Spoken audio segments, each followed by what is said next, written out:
Right, it's time now for today's Focus Report.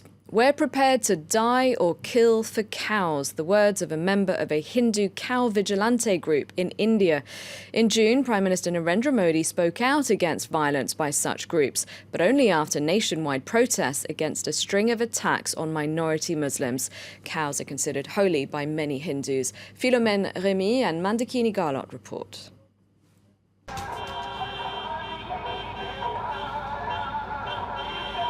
We're going to our checkpoint in Saharanpur, a place from where cows are smuggled in, and we will hunt down these cow smugglers. It's 2 in the morning. Vijayakant Chauhan is on his way to meet his men, a group of Hindu vigilantes who have formed a self-appointed militia to defend cows. This is their last briefing before they begin their illegal patrol. We're going to set up another checkpoint here to stop all trucks. For our country and for our religion, we will do anything. For cows, who are like mothers to us, we will not hesitate to kill or die for them. We were told that 3 or 4 vehicles are transporting cows or beef. We will not allow the killing of even one single cow. In recent months, violence instigated by Hindu vigilantes has often resulted in public lynchings of Muslims in Uttar Pradesh, a state as populous as Brazil with its 200 million inhabitants. They're afraid, and they know we won't let them pass if they come here. They know we will catch them, beat them, and set them right. Often, the situation can become very tense. Shots are sometimes fired, with bullets flying everywhere, sometimes right in front of the police. The police is only a few meters away, but they appear unconcerned about this illegal checkpost. Tonight, these vigilantes fail in their mission. But often, assaults by them turn fatal, and now mere suspicion is enough to trigger an attack. 5 persons have been rounded up so far on charges of beating up 4 Dalit youths who skinned a dead cow in Gir Somnath district of Gujarat. The primary targets are Dalits, sometimes called untouchables, the Christians, and especially the Muslim minority.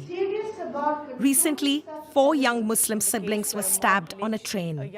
One amongst them, 16-year-old Junaid, lost his life in that attack. We met his brother in their village, barely 50 kilometers from the capital. Some 20 to 25 people boarded the crowded train. They were pushing everyone, including Junaid. So we asked them, "Why are you pushing us?" They saw our cap and said, "You are a Muslim, you eat beef, you are a Pakistani, you are anti-national, you are a traitor," and then they started beating us. It was a murder that shocked the entire nation. We called for help, but everyone said, "They're Muslims, beat them, they're traitors and beef eaters. Beat them." Community leaders have called for calm. Muslims are afraid, they are worried and angry. The elders within the Muslim community are trying to prevent this anger from exploding into violence. While some say that the lynchings are a spontaneous display of anger, others believe it's an orchestrated hate campaign. In the capital, New Delhi, we speak with Professor Apurvanand Jha. So when we say mob, it gives you a feeling of spontaneity, as if there's an anger and this mob gathers. We have to understand that this spontaneity in itself has been organized. There's an organized spontaneity. And you have formal, informal groups working, which have a tacit understanding with the police and authorities. Back in Saharanpur, it's not just the police that tacitly supports Vijayakant. Most families here have no objection to him spreading propaganda in local schools. You have no idea who the people around you really are. A member of your family, your tenant, your landlord, your neighbor, your friends, your fellow students. Who are they? They can be terrorists. They can be Muslim jihadists.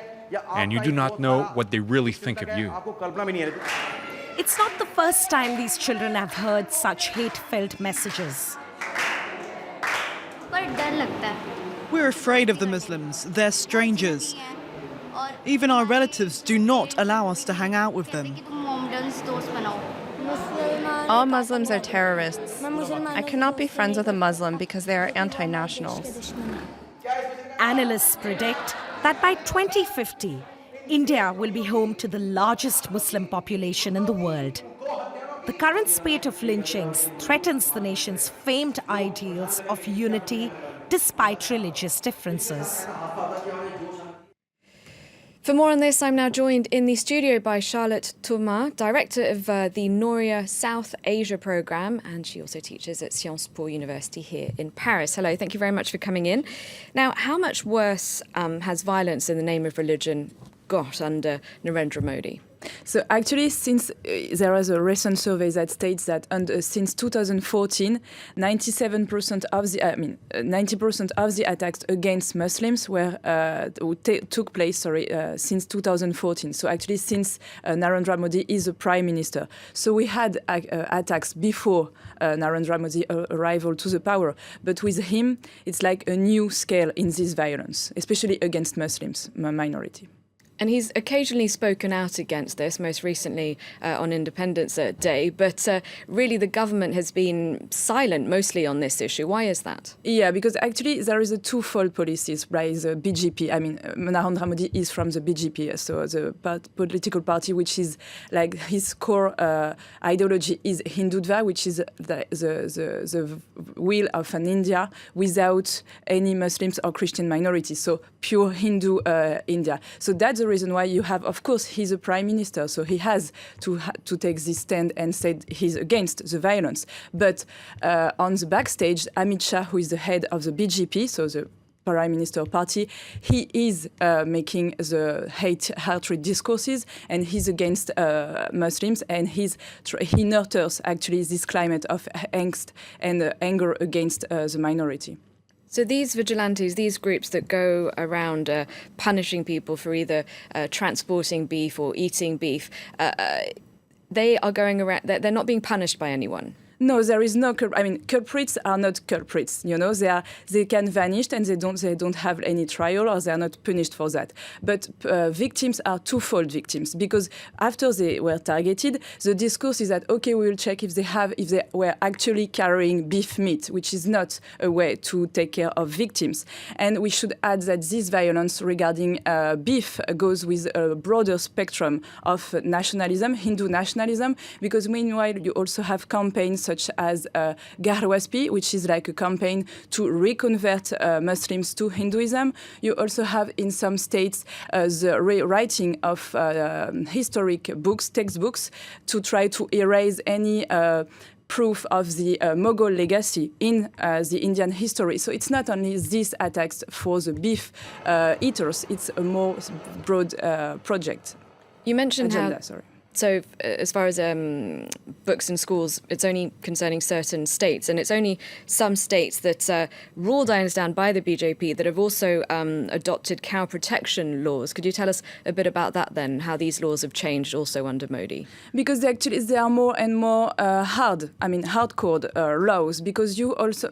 First of all, you have to know that in many, many states, even Muslims don't eat cow meat. They eat buffaloes, different types of meat related to the cow, but not cow, because, you know, they're like used to live with Hindu and nearby them, so they don't consume this kind of beef that much. So it's more like a gesture from the government to say that we will ban cow meat. And so to get back to this laws, they are more and more harder and harder against what you can eat, you know, so no buffaloes, no cow, and many different types of buffaloes as well are now forbidden for the consumption. So these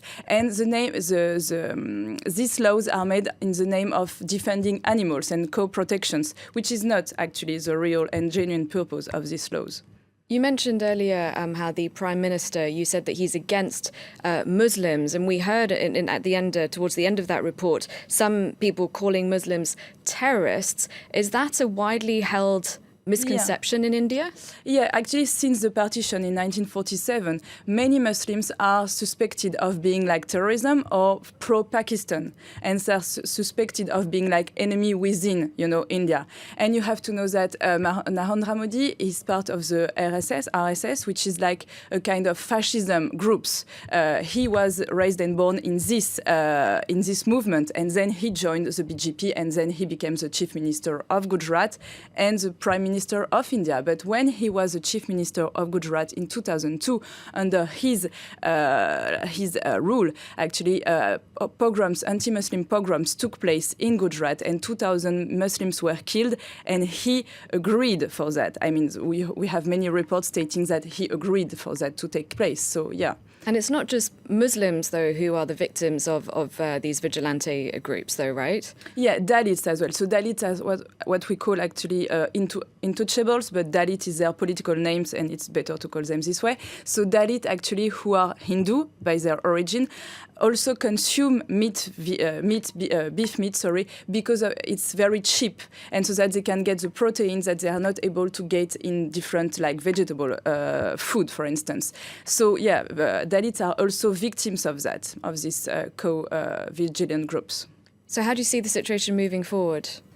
Actually, it's not getting better, this is for sure, because, as I said, many campaigns, movements such as like the Gahlot piece, so conversions, writing books, rewriting books, try to love jihad also, which is something like a campaign led by the Hindu to recapture Hindu women in love with Muslim guys, to save them from the Muslim guys. So it's not getting better, and there is like a vibrant silence on the international stage, because this echo the international climate stating that Muslims are terrorists. So, Narendra Modi, to that extent, can do to some extent what he wants, because no one is paying attention to what is going on so far.